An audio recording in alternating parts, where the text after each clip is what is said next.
पुणे महापौर चषक कुस्ती स्पर्धेवर ऑलिम्पिक पदक विजेता योगेश्वर दत्त यांनी आपली मोहर उमटवली। पुणे महापौर चषक कुस्ती स्पर्धा ही राज्यातील कुस्ती चळवळीला व नवीन खेळाडूंना प्रेरणा देणारी आहे। राज्याला कुस्तीचे गतवैभव मिळवून देण्यासाठी अशा स्पर्धांची गरज आहे। कुस्तीच्या 3 तासांसाठी 1.5 कोटी कशाला द्यायचे अशी टीका करणाऱ्यांकडे दुर्लक्ष करून पुढे चालत राहण्याची आवश्यकता आहे, असे सांगत उपमुख्यमंत्री अजित पवार यांनी स्पर्धेला निधी देण्यास विरोध करणाऱ्या विरोधकांचा आपल्या खास शैलीत समाचार घेतला। महापौर वैशाली बनकर, आमदार बाळा भेगडे, आमदार बापू पठारे, पुणे माडाचे अध्यक्ष अंकुश काकडे, बाबूराव चांदेरे, सुभाष जगताप, सचिन दोडके, दिलीप बराटे, लक्ष्मी दुधानी, आयुक्त महेश पाठक, राजसिंग बाळासाहेब लांडगे, शिक्षण मंडळ अध्यक्ष बाबा धुमाळ, चेतन तुपे, उपायुक्त राजेंद्र जगताप, हिंद केसरी गणपतराव आळंदकर, महाबली सतपाल सिंह, श्रीपतराव खचनाळे, काका पवार इत्यादी उपस्थित होते। पवार म्हणाले, कुस्ती हा राज्यातील जनतेचा आवडता खेळ आहे, म्हणून सरकारने यापूर्वीच कुस्ती खेळाला चालना देण्यासाठी मागील वर्षी अंदाजपत्रकात 25 लाखाचे अनुदान 50 लाखांवर वाढविले आहे। यात कुस्तीबरोबर कबड्डी व खो खोसाठी हा निर्णय घेतला आहे। पुढील अंदाजपत्रकात ही रक्कम वाढविणार आहे। खाशाबा जाधव यांनी 1952 मध्ये ऑलिम्पिकमध्ये रौप्य पदक मिळवले होते। त्यानंतर पदकांसाठी बीजिंग व लंडनच्या स्पर्धेची वाट पाहावी लागली। ऑलिम्पिकमध्ये मॅटवरील स्पर्धेत 2 मिनिटाच्या 3 फेऱ्या होतात। या कुस्ती स्पर्धेत सर्व मल्लांना सुमारे 60 ते 65 लाख रुपये बक्षीस रूपाने दिले जाणार आहे, असेही त्यांनी सांगितले। आपल्याकडच्या देखील मल्लांना त्यातून खूप काही नवीन शिकता येतं, त्यांच्यातला आत्मविश्वास याच्यातनं आपण वाढवू शकतो, याची मला खात्री आहे। या स्पर्धेच्या आयोजनाच्या बद्दल मी ज्यांनी याच्यामध्ये कष्ट घेतले त्या सगळ्यांना मनापासून धन्यवाद देतो। अलीकडे झालेल्या ऑलिम्पिकमध्ये आपल्या भारताचा सुशील कुमारचं रौप्य पदक आणि योगेश्वर दत्तचं कांस्य पदक अशी 2 पदकं आपल्याला मिळाली। 1952 साली ऑलिम्पिकमध्ये पैलवान खाशाबा जाधव यांनी मिळवलेल्या पदकानंतर दुसरं पदक मिळवण्याचं बीजिंग ऑलिम्पिकची वाट आपल्याला सगळ्यांना बघावी लागली। परवा लंडन ऑलिम्पिकमध्ये आपल्याला कुस्तीनं पुन्हा 2 ऑलिम्पिक पदकं मिळवून दिली। ऑलिम्पिकमधल्या कुस्तीच्या स्पर्धेत पूर्वीसारखा महाराष्ट्र आपल्याला दिसत नाही, ही आपल्या सर्वांची खंत आहे।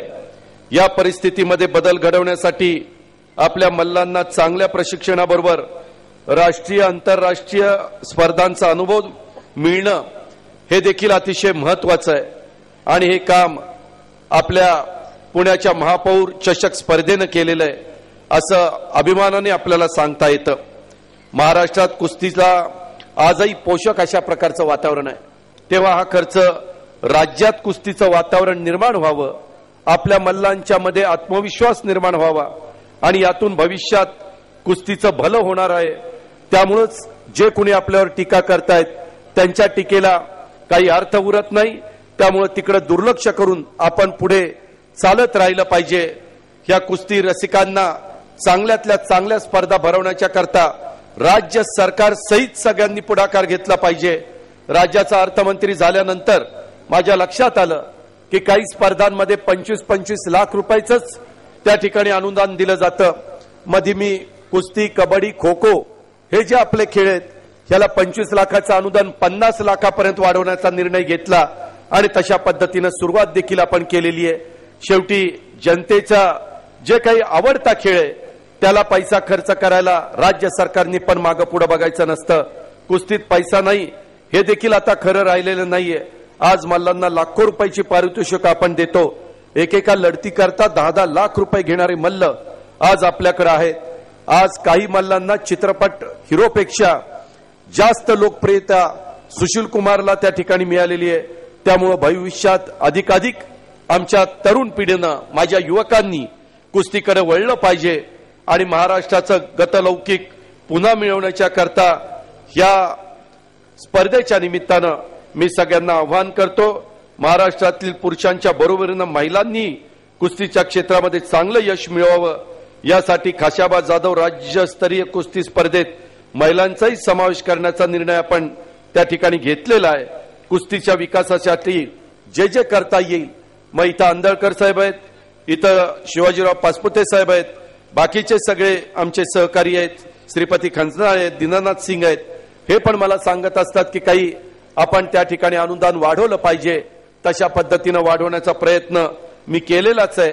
परंतु यंदाच्याही अर्थसंकल्पामध्ये ह्या खेळाला अधिक जास्त चांगल्या पद्धतीनं चांगले दिवस बघण्याची संधी मिळावी म्हणून राज्य सरकारच्या वतीनं अधिकचा निधी देण्याचा प्रयत्न माझा स्वतःचा राहील. मी सचिनचं मनापासून दोडकेचं अभिनंदन करतो. महापौर आणि ते सुभाष जगताप असतील, बाबूराव चांदेरे असतील, सर्वच राजकीय पक्षाचे माझे नगरसेवक नगरसेविका असतील, त्या सगळ्यांना मी धन्यवाद देतो.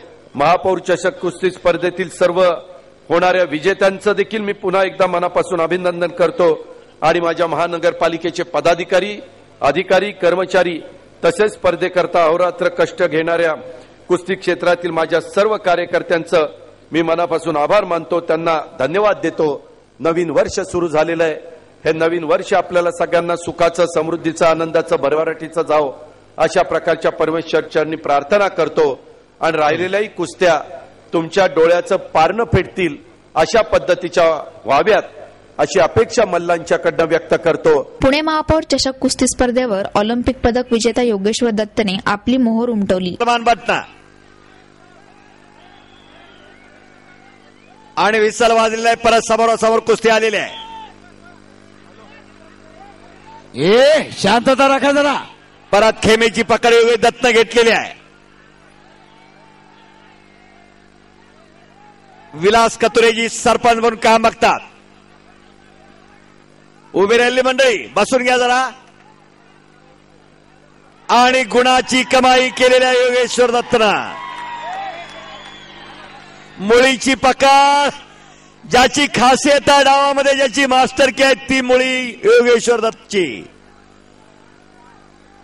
याच मुळी डावावरती ब्रॉन्झ पदक भारताला मिळवलं.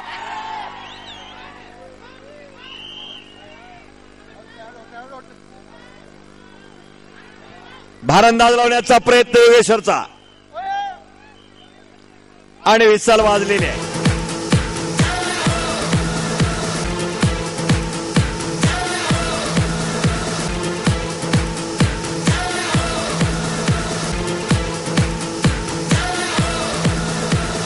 डोका मारू नका.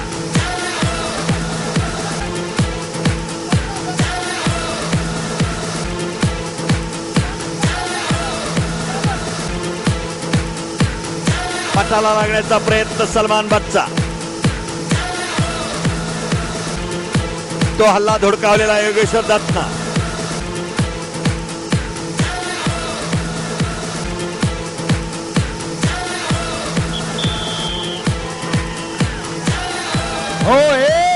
आणि संपलेल्या योगेश्वर दत्त विजयी. महापौर केसरीचा मानकरी, ऑलिम्पिक वीर ब्रॉन्झ मेडल विजेता पुणे महापौर केसरीचा मानकरी ठरला योगेश्वर दत्त.